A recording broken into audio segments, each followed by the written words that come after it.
Well, I survived, or I've almost survived. I agreed to watch three dogs, and I had no idea that it was going to turn into an entire personal growth extravaganza.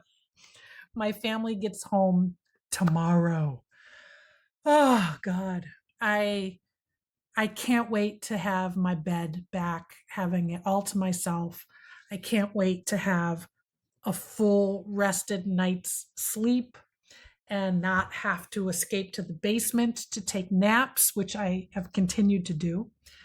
Where I left off, as you may know if you've been watching, is the backyard. We had a problem with a tree falling into the fence, and the whole section of the fence opened up. And so I no longer had a fenced in backyard. And I thought I wasn't going to have to deal with poop that much or walking that much. And that absolutely was not the case. So, what ended up happening? Well, it ended up taking about a week to get the fence fixed. Thank God it was fixed yesterday. When we got back from our morning walk, I heard the contractor over there doing his thing, and I was just so excited. So what happened is I ended up taking them for walks twice a day, plus the walk that my nephew's friend would take them on, not necessarily every day, but almost every day he would come by and walk them as well. So we walked as much as possible. They still used the puppy pads more than they probably should have. So I was literally cleaning those up and cleaning the floors and spraying Lysol and trying to manage the smells and getting rid of the garbage and all of that as much as I possibly could to kind of keep things as nice and clean as possible. But I got to the point where I recognize their poops. I know their poop habits. I know where they like to poop, their favorite poop spots. It just was insane. That little claw thing that I got from Amazon to help me so that I wouldn't have to use like poop bags and like touch the stuff.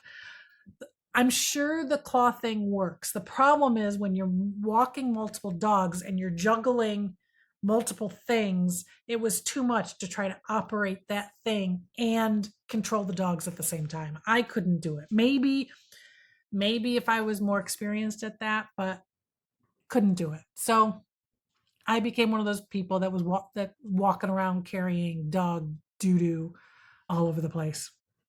So that has been fun.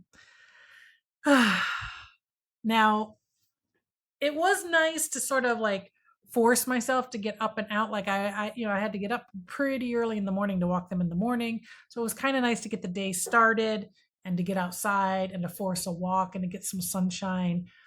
That was nice. I did find myself needing naps, though kind of regular, not every day, but almost every day, because I just was really, really tired. I wasn't sleeping that well. It got to the point where not just Scotty was in my bed, Coco was in my bed. So they both would get in my bed, and I would try to keep them in an area so that I could stretch out, because I can only fully rest if I'm like in the most comfortable position, which I never really got to. So, woo, so it was a lot. It was a lot. It's been a lot of responsibility. It did not get any easier for me to leave them. I would feel bad every time I left. I would see their faces in the window and see their faces in the window as I got back. And, you know, I don't know, I just felt responsible for them. Scotty definitely, I mean, he got like more and more attached as the days and the weeks went on, where he literally barely leaves my side if I'm here. Like not only does he follow me room to room, he has to be like right on me, right next to me. And if I take him out into the yard, he'll only go into the yard if I go all the way into the yard, because he stays right at my side.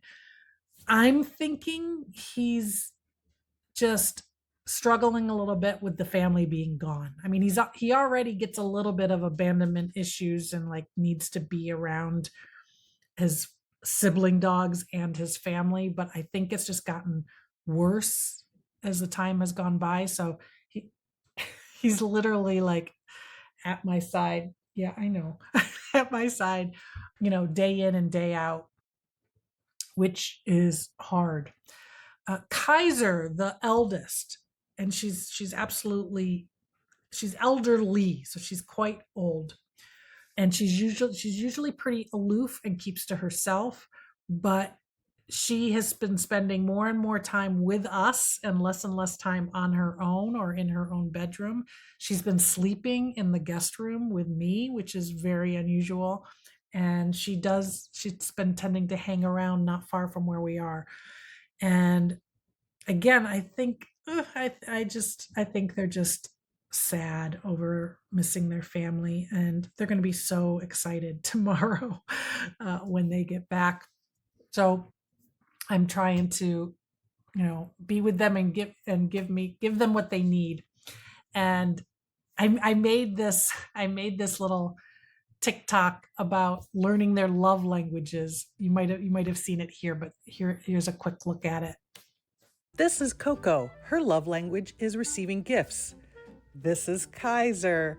Her love language is acts of service. And yes, this is Scotty, and his love language is physical touch. Yeah, there's just a lot that I've learned about them that I didn't necessarily know. Coco, I said her love language was receiving gifts. It's because she absolutely responds 100% to treats, the treat word, treat. Shoot, I don't want to say it too loud.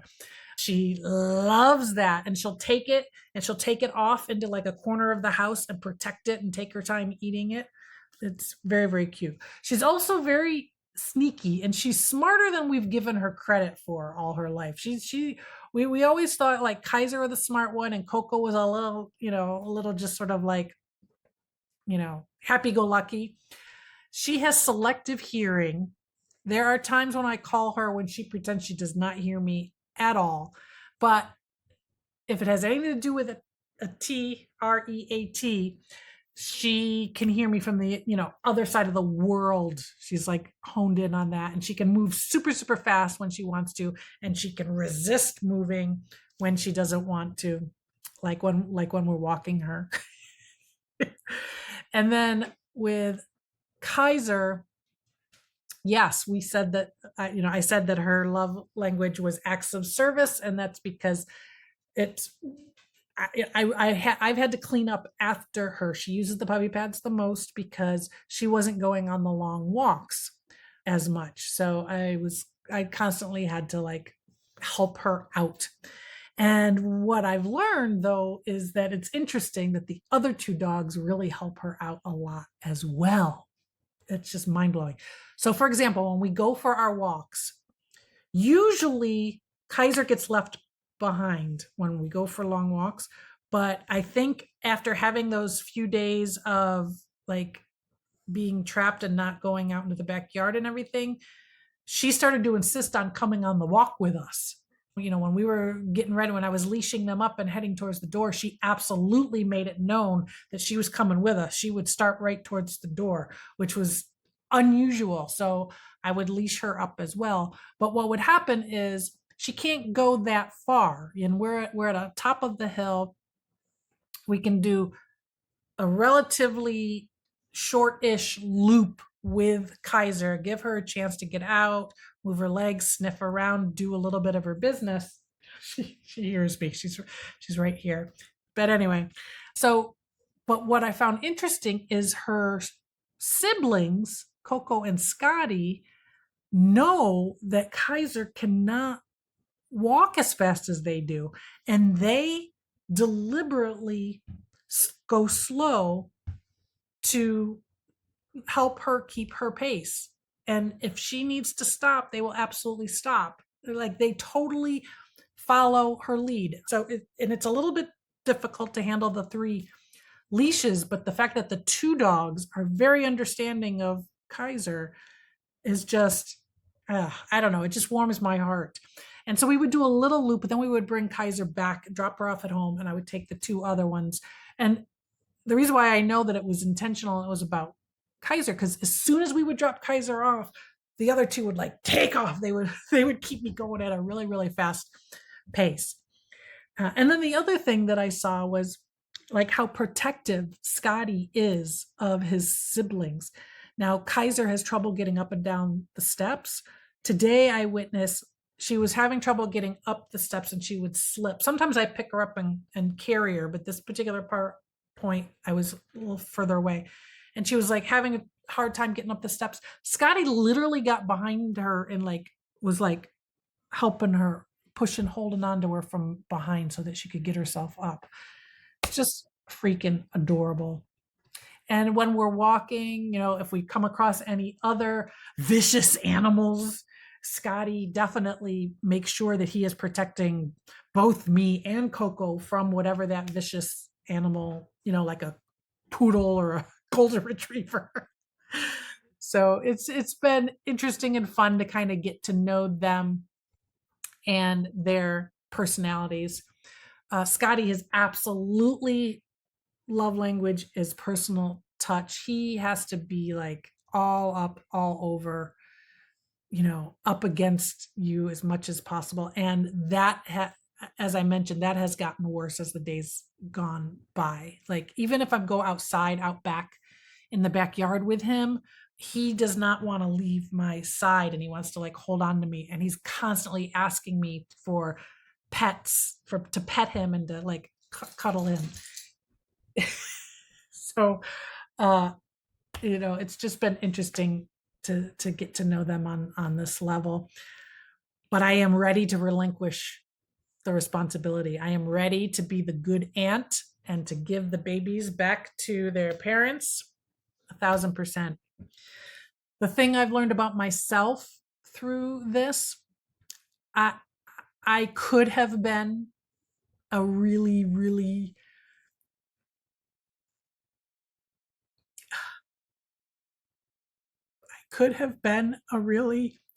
phenomenal mother. I didn't expect for this to get to me. I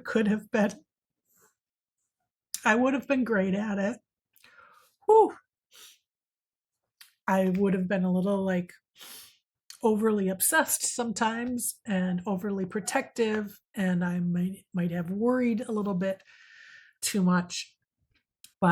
And I do think I would have been better at the emotional care than I would have the physical care and the physical responsibility. So yes, I would have been great at it, but that's not what I wanted to say. What I wanted to say is I also know I don't think I would have enjoyed it. I don't think I would have enjoyed motherhood all that much. I know it's almost time. You're way early for dinner. You're way early, but I'll give you some early in just a bit, just a minute, okay?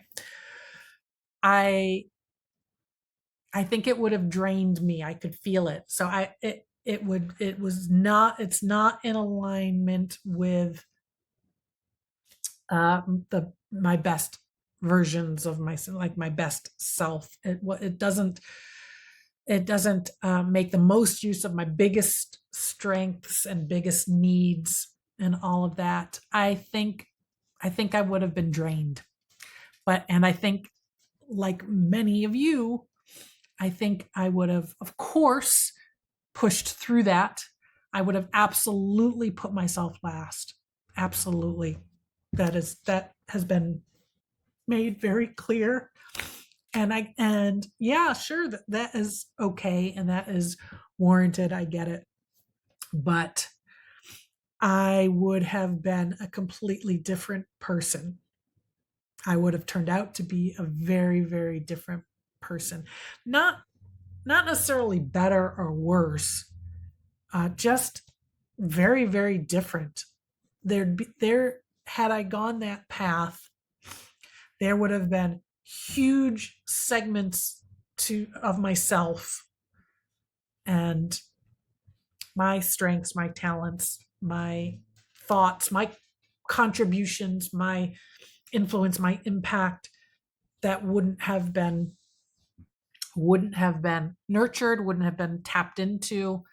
Yes, I know there would have been others that would have been nurtured and tapped into instead. And there's a really good chance that by now, at this age, when my hypothetical children are adults and moving on and doing their thing, I would be in the place, like in the situation of rediscovering myself, figuring out who I am and what I want and what is life all about, and like a similar kind of rediscovering thing for completely different reasons. Almost like I would have come back to like the same point. But I know I would have been out of alignment. In my heart of hearts, I would not have, I would be forcing myself to do this role. And that's not fair. That's not fair to a child, right? When there are so many women who thrive in the role and have desired it so deeply and fully, and have just shone brightly, they shone brightly as mothers. And yeah, so as I've mentioned in a previous video, it has sort of brought me to terms with, I'm on the path I'm supposed to be on. I've always been on the path I was supposed to be on. I didn't F up. I didn't fail. I didn't like deliberately, intentionally choose this path. It just sort of played out like this. But I do think it's for the best. And I do think that there are a lot of other ways that I am bringing value to this world and to the people that I love. So all that from like a dog sitting gig. Jeez. Anyway, this section of this little series, this is the final installment. Hope you enjoyed it. I'd love to hear from you, your thoughts on what I've had to say. And I'm sorry if anything that I said has like triggered anybody. Not my intention. I'm literally just sharing my thoughts and experiences right now. So hope you are well. My name is Amy Palmer. I am your Gen X big sister, signing out.